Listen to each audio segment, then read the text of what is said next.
Okay, welcome to our first video in this series. In this video, I'm going to take you through how to get signed up with a really important website called TradingView. So the first thing you want to do is take yourself over to tradingview.com. And then once you have found yourself there, you can sign up with your Google account. Now, so when you click the login section, you can just click sign in, select your Google account or any other account that you wish, and begin your login process. Once you've done that, you will be met with various screens which will show you an overview of markets, which all look very complex, and we're going to break that down very simply for you. The first thing you will actually want to do is take yourself over to products and then click on chart. They do have a downloadable program, and I would highly recommend you get the downloadable version of the program, and then we'll show you how to get it all customized and set up just for you.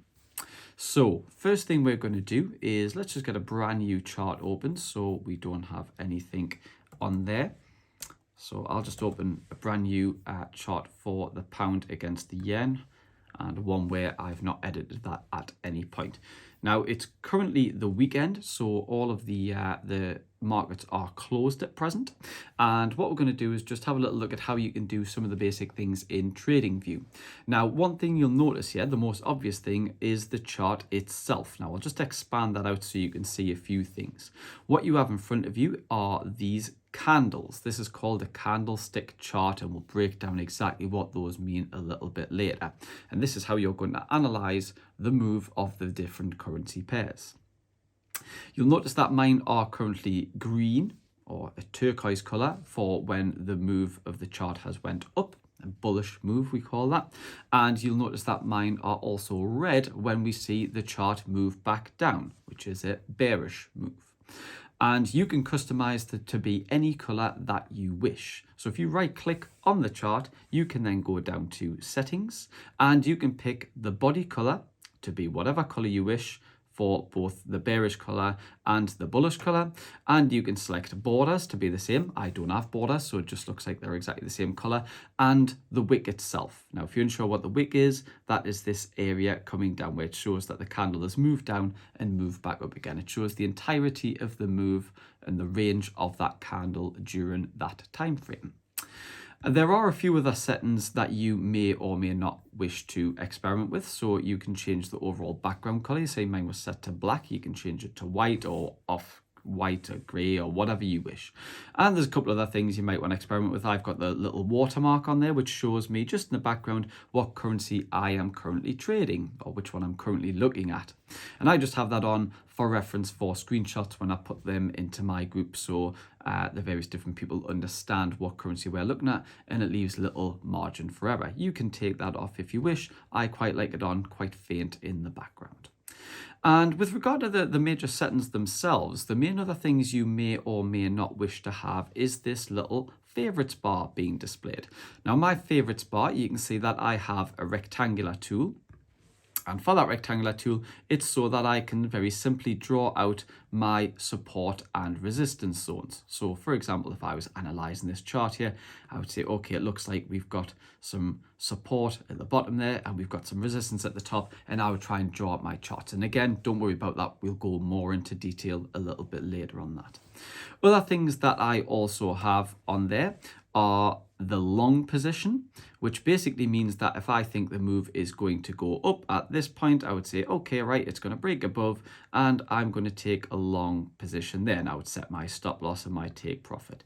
And again, you can see that mine's this sort of blue color where I'm aiming for the trade to go up into, and the red area will show me when it's getting closer to my stop loss. And on there, you will also know when you click on that it shows you what the actual pip count will be, how many pips you're aiming to get in that move. Again, don't worry about what pips are and what those mean. All will be revealed in the next couple of videos. And it shows you that for the stop loss and the take profit zones, so that you can try and draw out your areas and make sure you've got something that you are comfortable with your trade. And it'll show you what your ratio in terms of risk to reward are, so you're aiming for at least one, generally speaking. Okay, I have exactly the same thing but going in the opposite order. So I have the sells or the short position. So if I thought that it was going to continue to go low at this point here, I would say okay, and then again the stop loss will be nearer the top, and the take profit zone will be at the bottom. Because remember, with currency trading, much like most trading, we can say that we think the move is going to go up as well as think that it's going to come back down. It's not like in cryptocurrency when you're buying the currency and you think the move is just going to go in one direction, and if it goes down you lose money. It's not always like that. So those are the basics of getting your trading view set up. You can customize any other favorites you wish. I just have little ones for annotation, for working out what the pip value is going to be in terms of the entirety of a move and so on. And apart from that, you can customize it to anything that you find you are using that is remotely useful. Similarly, you don't actually have to have a favorites bar on at all. You can just use all of the tools on the left-hand side. I just find it handy having them up at the top. The final thing I'll finish off with is at the top, you have the various different time frames. Now, depending on what type of trading you're going to do, depends on what time frames you might want visible.